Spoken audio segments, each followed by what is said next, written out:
Hi ಕವಿತಾಜಿ creativity ಚಾನಲ್ಗೆ ಸ್ವಾಗತ. ನಾನು ಫಸ್ಟ್ ಟೈಮ್ ಗಸಗಸೆ ಪಾಯಸ ಮಾಡ್ತಾಯಿದ್ದೀನಿ. ಅದು ಯಾವ ರೀತಿ ಮಾಡೋದಂತ ತೋರಿಸ್ಕೊಡ್ತೀನಿ ಬನ್ನಿ.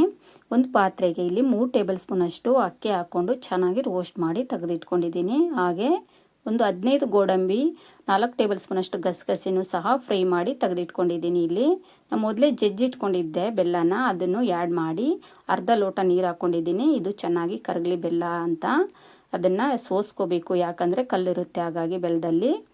ಈಗ ಅದೇ ಪಾತ್ರೆಗೆ ಒಂದು 4 ಟೇಬಲ್ ಸ್ಪೂನ್ ಅಷ್ಟು ತುಪ್ಪ ಹಾಕ್ಕೊಂಡಿದ್ದೀನಿ. ಇಲ್ಲಿ ಒಂದು 10 ಗೋಡಂಬಿನೂ ಸಹ ಹಾಕಿ ಚೆನ್ನಾಗಿ ಫ್ರೈ ಮಾಡ್ಕೊಳ್ತಾ ಇದ್ದೀನಿ. ಇಲ್ಲಿ ಫ್ರೈ ಮಾಡಿಕೊಂಡು ಈಗ ನಾನು ಮೊದಲೇ ಹುರಿದಿಟ್ಕೊಂಡಿದ್ನಲ್ವ ಗಸಗಸೆ, ಹಾಗೆ ತೆಂಗಿನಕಾಯಿ ತುರಿ ಮತ್ತು ಇದು ಗೋಡಂಬಿ ಅಕ್ಕಿನ ಅದನ್ನು ಚೆನ್ನಾಗಿ ಪೇಸ್ಟ್ ಮಾಡಿ ಇಟ್ಕೊಂಡಿದ್ದೀನಿ. ಇಲ್ಲಿ ಅದನ್ನು ಸಹ ಆ್ಯಡ್ ಮಾಡ್ಕೋಬೇಕು. ನಾನು ರುಬ್ಲಿಕ್ಕೆ ಏಲಕ್ಕಿ ಸಹ ಹಾಕಿದ್ದೆ. ಈಗ ಮೊದಲೇ ನಾನು ತೆಗೆದಿಟ್ಕೊಂಡಿದ್ನಲ್ವ ಬೆಲ್ಲದ ನೀರು, ಅದನ್ನು ಸಹ ಹಾಕಿ ಮಿಕ್ಸ್ ಮಾಡ್ಕೋಬೇಕು. ನಮಗೆ ಪಾಯಸ ಎಷ್ಟು ತೆಳ್ಳಗೆ ಬೇಕೋ ಅಷ್ಟು ನೀರು ಮಿಕ್ಸ್ ಮಾಡ್ಕೋಬೋದು. ಇಲ್ಲಿ ಟೇಸ್ಟ್ ಅಂತೂ ತುಂಬಾ ಚೆನ್ನಾಗಿರುತ್ತೆ. ನಿಮ್ಮ ಮನೇಲಿ ಕೂಡ ಟ್ರೈ ಮಾಡಿ ನೋಡಿ. ಗಸಗಸೆ ಪಾಯಸ ಎಲ್ರಿಗೂ ಇಷ್ಟ. ನೋಡಿ, ಇಲ್ಲಿ ಗಸಗಸೆ ಪಾಯಸ ರೆಡಿಯಾಗಿದೆ. ಒಂದು ಕುದಿ ಬಂದರೆ ಸಾಕು, ಗಸಗಸೆ ಪಾಯಸ ಅಷ್ಟೇ ರೆಡಿ ಆಗುತ್ತೆ.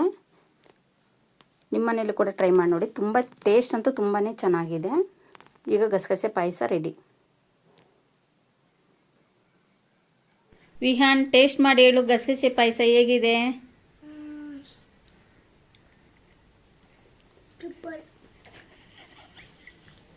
ಹೆಂಗಿದೆ? ಚೆನ್ನಾಗಿದೆನಾ? ಇಷ್ಟ ಆಯ್ತಾ?